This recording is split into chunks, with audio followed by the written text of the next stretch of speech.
Hello students, we are discussing about the general principles and processes of isolation of elements, and we know that an ore rarely contains only a desired substance, उसमें वो contaminated होता है with earthly और undesired materials जिसको कि हम gang कहते हैं।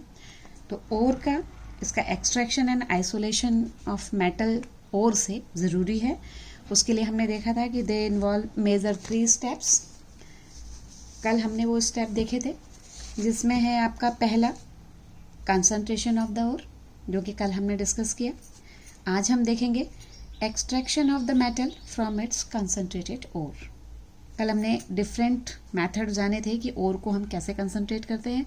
आज हम ये देखेंगे कि उस कंसंट्रेटेड ओर से मेटल को कैसे एक्सट्रैक्ट करेंगे, क्या कौन कौन से इसके मेथड है। तो है हमारा extraction of crude metal from concentrated ore. Generally जो the concentrated ore must be converted into a form which is suitable for reduction. हमने उस ओर को जब कंसंट्रेट कर लिया, अब हमारा मेन वर्क है कि उस कंसंट्रेटेड ओर को इस फॉर्म में लेके आएं जो रिडक्शन के लिए सुटेबल हो। And usually the sulphide ore is converted to oxide before reduction, and because oxides are easy to reduce, इसलिए हम सल्फाइड को ऑक्साइड के रूप में लेके आएंगे। और अगर ऑक्साइड के रूप में मिल रहा है तो वेल एंड गुड। कभी कभी हाइड्रेटेड है तो उसको भी हीट करके हम हाइड्रेटेड वाटर उसमें से हटाएंगे। तो ऑक्साइड्स के रूप में अगर आपसे पूछा जाए क्यों आप कन्वर्ट कर रहे हैं ऑक्साइड में, because oxides are easy to reduce. Therefore isolation of metals from concentrated ore involves 2 major steps. First one is conversion to oxide.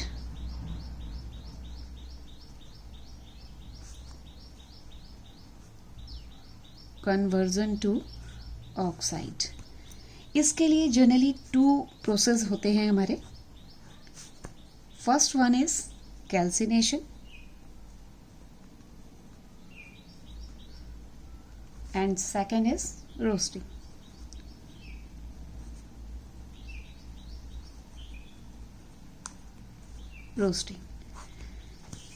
Calcination में क्या होगा, इसमें ऑक्सीजन की प्रेजेंस जरूरी नहीं है, या हम कह सकते हैं कि ऑक्सीजन की एब्सेंस में होता है या लिमिटेड सप्लाई ऑफ एयर होता है। It involves heating where the volatile matter escapes having behind the metal oxide। अगर वो volatile है, जो उसमें impurities है, तो वो escape कर जाएंगी। Then in this process the ore is heated below its melting point and in the absence of air, or we can say in the limited supply of air.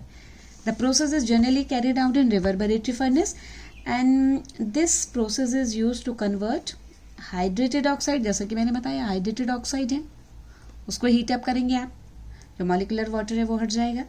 और अगर कार्बोनेट के रूप में अगर ओर है तो उसको भी हम ऑक्साइड के रूप में लाएंगे। सपोज हम कैल्शियम कार्बोनेट है, आप अगर कैल्शियम कार्बोनेट को हीट कर रहे हैं, सॉलिड फॉर्म में है, इसको हीट करने पर कैल्शियम का ऑक्साइड मिलेगा आपको और कार्बन डाइऑक्साइड रिलीज हो जाएगी।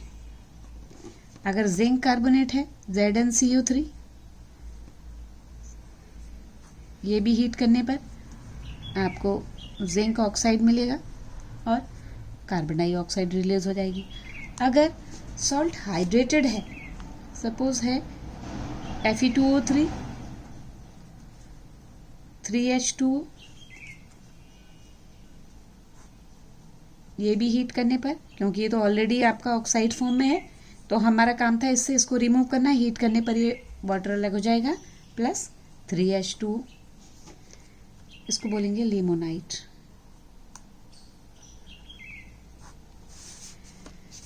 एक है हमारा कैल्शियम कार्बोनेट एंड MgCO3, ये कहलाता है डोलोमाइट। इसको हीट करने पर कैल्शियम कार्बोनेट और मैग्नीशियम कार्बोनेट इसमें है, तो कैल्शियम का ऑक्साइड मिलेगा प्लस मैग्नीशियम का ऑक्साइड मिलेगा प्लस कार्बन डाइऑक्साइड रिलीज होगी। CO2। तो देखा आपने, कैल्शियम कार्बोनेट है, किसी भी कभी कार्बोनेट फॉर्म में है या हाइड्रेटेड सॉल्ट है, हीट करने पर आपने सबको उसमें ऑक्साइड फॉर्म में लाया। यहाँ पर ऑक्सीजन की बहुत ज़रूरत नहीं है, तो absence of oxygen, absence of air कह सकते हैं, एब्सेंस ऑफ एयर में ही होता है या लिमिटेड सप्लाई ऑफ एयर में ही होता है। अगर आपको पूछा जाता है वहाँ पर कि कैल्सिनेशन और रोस्टिंग में क्या डिफरेंस है, तो आप बताते हैं it is done in absence of air और in the limited supply of air. Second है roasting.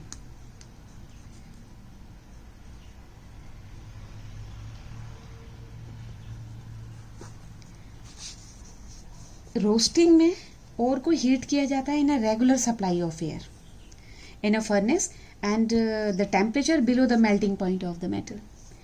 Sulphide ore generally roasting में होते हैं। सल्फाइड ओर को हम ऑक्साइड रूप में लाते हैं, क्योंकि हमारा यहाँ पर काम ही है अभी कि कन्वर्जन टू ऑक्साइड। हम जो कंसनट्रेटेड ओर है उसको ऑक्साइड फॉर्म में ला रहे हैं, क्योंकि ऑक्साइड फॉर्म में भी आपने देखा कि इसके बाद हमें मेटल में रिड्यूस करना आसान होता है। तो ऑक्साइड फॉर्म में लाने के हमारे पास दो मेथड हैं, कैल्सिनेशन, एक रोस्टिंग, ये लिमिटेड सप्लाई और इन एब्सेंस ऑफ एयर, और roasting in presence of air, और जनरली सल्फाइड ओर का होगा। जिंक सल्फाइड है, ऑक्सीजन के साथ आप इसको ट्रीट करा रहे हैं, तो जिंक का आपको ऑक्साइड मिल जाएगा, zinc oxide plus sulphur dioxide release होगी। यहाँ पर कार्बोनेट में सब कार्बन डाइऑक्साइड रिलीज हो रही थी। आप PbS ले रहे हैं, लेड सल्फाइड, इसकी ऑक्सीजन के साथ आप रेगुलर सप्लाई हो रही है एयर की, अगर एयर का मतलब ही है उसमें ऑक्सीजन से, तो यहाँ पर आपका बन गया 2PbO, लेड ऑक्साइड बन रहा है, अगेन सल्फर डाइऑक्साइड रिलीज हो रही है। ऐसे ही अगर कॉपर है, Cu2S कॉपर का सल्फाइड है, प्लस 3O2, ये देगा आपको 2Cu2O, कॉपर का ऑक्साइड मिलेगा, और यहाँ पर भी SO2। यहाँ पर जो SO2 निकलती है जनरली वो फिर सल्फ्यूरिक एसिड के मैन्युफैक्चर में भी इस्तेमाल हो जाती है। सल्फाइड और कॉपर का कभी कभी इसमें आयरन भी होता है। सल्फाइड और में अगर इसमें आयरन प्रेजेंट है तो हम इसको सिलिका के साथ ट्रीट कराते हैं, क्योंकि आयरन का अगर प्रेजेंट है इसमें तो आयरन का ऑक्साइड इसको हमें रिमूव करने के लिए सिलिका के साथ हम रिएक्ट कराएंगे SiO2 के साथ, और ये FeSiO3 सिलिकेट के रूप में ये स्लैग ऑफ हो जाएगा। Here the iron oxide slag off as iron silicate. इसको रिमूव करने के लिए हम यहाँ पर सिलिका इसमें मिलाते हैं, आयरन सिलिकेट के रूप में ये सेपरेट हो जाता है। तो रोस्टिंग में भी sulphide ore are converted into oxide ore. अब जो इम्प्योरिटीज होती हैं अगर वॉलेटाइल गैस के रूप में है तो वो भी हीट करने पर रिमूव हो जाती हैं। SO2 यहाँ पर जो ये सब बन रहा है, ये मैंने आपको बताया भी कि H2SO4 की मैन्युफैक्चरिंग में इस्तेमाल हो जाती है। SO2 यहाँ पर जो रिलीज हो रही है गैस, हमारा अब कंसनट्रेटेड और ऑक्साइड रूप में आ गया है। सेकंड हमारा होगा कि इस ऑक्साइड फॉर्म को, इस ऑक्साइड को मेटल के रूप में रिड्यूस करना। तो सेकंड स्टेप अब हमारा आया reduction of oxide to the metal. Reduction of oxide to the metal क्या होगा इसमें? इसमें हम इसको हीट करेंगे, फिर ऑक्साइड को हम हीट करेंगे, ऐसे हीट करेंगे उस सब्सटेंस के साथ हीट करेंगे जैसे कि कार्बन है या कार्बन मोनोऑक्साइड है या कोई दूसरी मेटल भी हो सकते हैं। रिड्यूसिंग एजेंट जो है यहाँ पर काम करता है कि ऑक्साइड जो प्रेजेंट है मेटल के साथ उसके साथ कंबाइन होके मेटल ऑक्साइड बनाएगा। जैसे आपका सपोज कि लेड है, लेड ऑक्साइड है PbO, इसको ट्रीट किया जा रहा है कार्बन के साथ। तो कार्बन का यहाँ पर काम है कि मेटल में जो ऑक्साइड प्रेजेंट है इसके साथ रिएक्शन करे, Pb ये रिड्यूस हो जाएगा और कार्बन डाइऑक्साइड बन गई। अगर सपोज Fe2O3 है, कार्बन मोनोऑक्साइड यहाँ पर रिड्यूसिंग एजेंट की तरह काम कर रही है, तो आयरन आपका रिड्यूस हो गया और कार्बन डाइऑक्साइड बन गई। तो reduction of the metal oxide usually involve heating it with some other substance acting as reducing agent. Here the reducing agent is carbon and here the reducing agent is carbon monoxide. तो reduction with carbon and carbon monoxide हमने देखा. Mainly इनको काम है कि जो oxide form में metal है वो ऑक्सीजन आपको रिमूव करनी है और उसको मेटल रूप में लाना है. एक और तरीका भी है जिसको हम ऑटो रिडक्शन कहते हैं. ऑटो रिडक्शन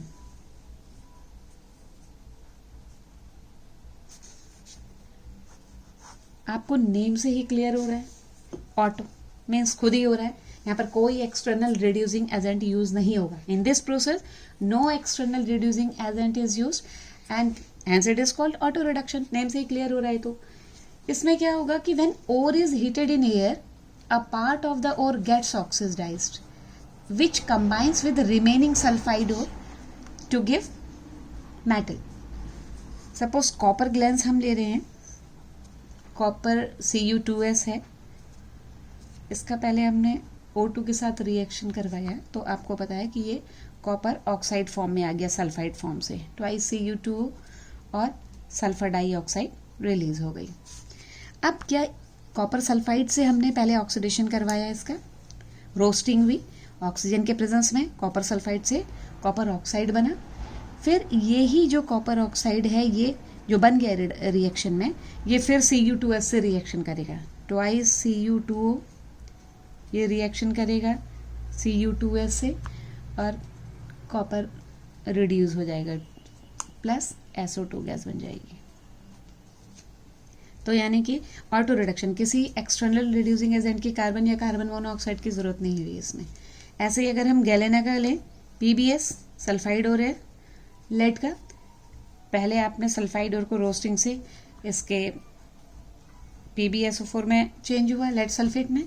फिर ये लेड सल्फेट PbS से रिएक्शन करेगा. इट गिव्स लेड बना plus sulphur dioxide gas release हुई. तो कोई एक्सटर्नल एजेंट जब यूज नहीं होता है जो खुद ही अपने आप ही रिड्यूसिंग एजेंट की तरह एक्ट करता है तो वहां पर वो कहलाता है auto reduction. One more method is electrolytic reduction.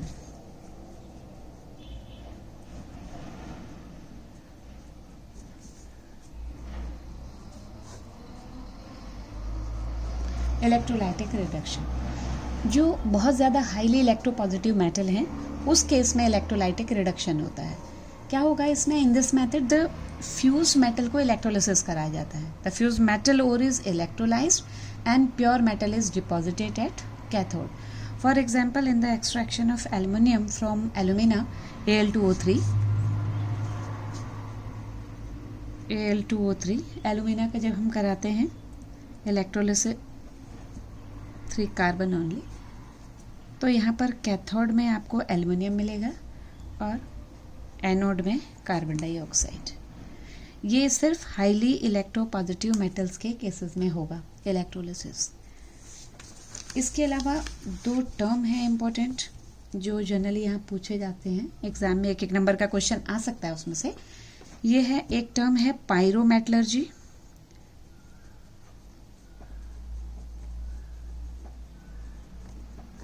और दूसरा है हाइड्रोमेटलर्जी.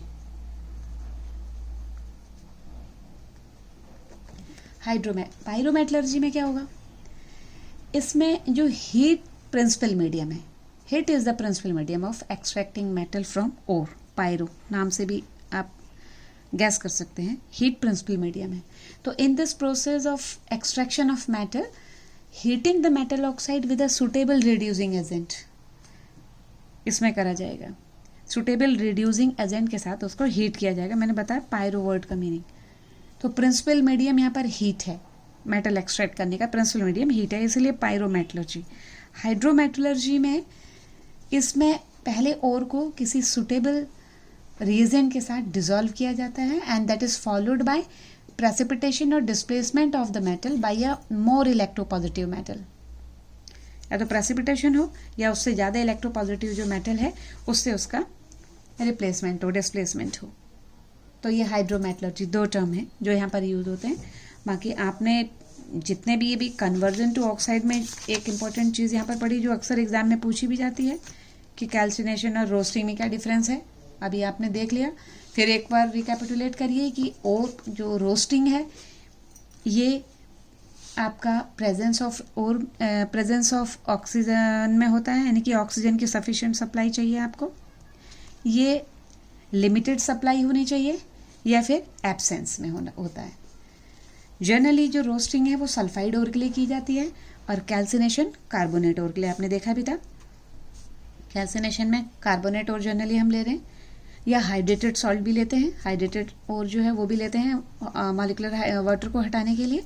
कार्बोनेट ओर यहाँ पर तो कैल्सिनेशन में आपका कार्बन डाइऑक्साइड प्रोड्यूस होती है, रोस्टिंग में आप सल्फाइड ओर लेते हैं तो यहाँ पर सल्फर डाइऑक्साइड प्रोड्यूस होती है। 1 या 2 नंबर का क्वेश्चन इनका डिफरेंस का भी पूछा जाता है।